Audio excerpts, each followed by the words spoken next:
Konnichiwa, minasan, Japanese class day 7। आज हामीले तेन प्रयोग हुने काताकाना शब्दको बारेमा पढ्छौँ र तेन प्रयोग नभएका काताकाना शब्द तेन प्रयोग भएपछिका काताकाना शब्द। हामीले चाहिँ हिरागाना र काताकानामा उच्चारण सेम हुन्छ, अक्षर लेख्दाखेरि चाहिँ फरक हुने हो। हिरागाना र काताकानामा का तेन प्रयोग भएपछि गा हुन्छ, सा तेन प्रयोग भएपछि जा हुन्छ, ता तेन प्रयोग भएपछि दा हुन्छ, हा तेन प्रयोग भएपछि बा हुन्छ। तेन काताकाना शब्दमा का, सा, ता, हा लाइनमा प्रयोग हुन्छ। का तेन प्रयोग भएपछि गा, कि तेन प्रयोग भएपछि गी, कु तेन प्रयोग भएपछि गु, के तेन प्रयोग भएपछि गे, को तेन प्रयोग भएपछि गो, सा तेन प्रयोग भएपछि जा, सी तेन प्रयोग भएपछि जी, सु तेन प्रयोग भएपछि जु, से तेन प्रयोग भएपछि जे, सो तेन प्रयोग भएपछि जो। अनि ता तेन प्रयोग भएपछि दा, ची तेन प्रयोग भएपछि जी हुन्छ, चु तेन प्रयोग भएपछि जु हुन्छ। यो ची र चु चाहिँ जी र जु हुन्छ।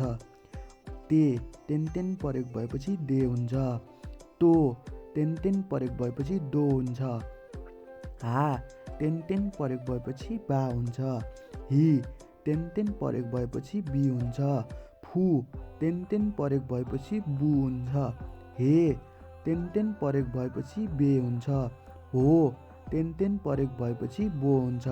तेनले उच्चारणमा परिवर्तन गराउँछ।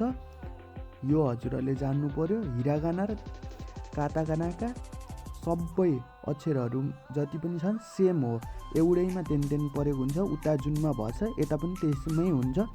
अब यसको चाहिँ हजुरहरूले एकदम ख्याल गरेर पढ्नुपर्छ।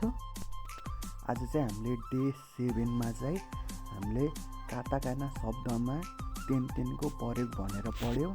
अब हामी आउने डे 8मा चाहिँ हामीले काताकाना शब्दमा मारुको प्रयोग भनेर पढ्नेछौँ र हजुरहरूले आजसम्म आउँदा काताकाना हिरागाना हजुरले लेख्न सक्ने हुनुभयो होला। हिरागाना शब्दमा चाहिँ तपाईँको तेन र मारुको प्रयोग पनि पढिसक्नु भयो। त्यसलाई चाहिँ रिभिजन गरिदिनु होला, याद नहुन पनि सक्छ। हामीले टाइममा रिभिजन गर्नुपर्छ। हिरागाना त्यसपछि तपाईँको काताकाना शब्दहरू चाहिँ अगाडि पछाडि बिचबाट जताबाट सोद्धाखेरि पनि आउने गरेर चाहिँ तपाईँहरूले रिभिजन टाइममा गर्नुपर्छ। र तपाईँले चाहिँ डे 1देखि नै डे 7सम्मको चाहिँ नोट पनि बनाएर राख्नु होला। भोलि बिहान हजुरहरूले रिभिजन गर्नुपर्दा बिर्सिनु भयो भने चाहिँ काम लाग्छ। हजुरहरूले नोट बनाउनु होला र हजुरको कोही रिलेटिभहरू पनि जापानिज पढ्दै हुनुहुन्छ भने चाहिँ japanepal.com लाई सेयर पनि गरिदिनु होला, उहाँहरूलाई पनि हेल्प हुन्छ। डे 1देखि डे 7सम्मको रेगुलर भिडियोहरू टाइममा रिभिजन पनि गर्नु होला। र हजुरले आफ्नो कोही साथीहरू पनि तपाईँको जापानिज भाषा पढ्दैछ भने उहाँहरूलाई पनि सेयर गरिदिनुहोस्। र हाम्रो च्यानल japanepal.com लाई लाइक गर्नुहोस्, कमेन्ट गर्नुहोस्, सेयर गर्नुहोस् र रेगुलर फलो गर्नुहोस्। यसबाट तपाईँलाई केही हेल्प हुन्छ।